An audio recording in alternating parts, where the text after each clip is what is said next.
Hi everyone, I'm Jerry, and I was just sent and assembled this lawn sweeper from Garvee. Thank you guys for sending this. This is a 44-inch wide, 26 cubic foot capacity lawn sweeper. Now once you attach this thing on, it actually hooks in to any of your little hitch areas there. Do like the fact, two things. One, that they've labeled all of these parts when you went to assemble it. That was great. And they even provide you with these little spacers in here for your hitch, which is another nice feature. A lot of other ones I've seen don't do that.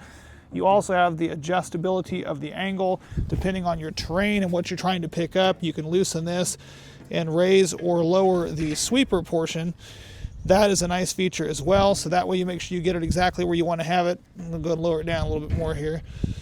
That way it's not going to be dragging too hard, but you want it to be able to drag across your lawn. And then it's going to be able to go in here. Let me go ahead and run this around a little bit. We'll see what kind of stuff we can pick up, and then I'm going to show you how to dump it.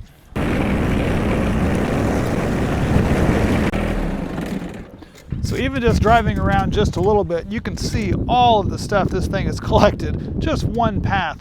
And it actually scooped up quite a bit. Sticks, twigs, acorns, leaves, all kinds of junk. Now, whenever you get over to the edge of your property where you want to dump this, this is a nice thing here. They actually got this rope that you just attach into the top here. You're just simply going to put this piece here, dump it out, and now you're ready to continue on for next time.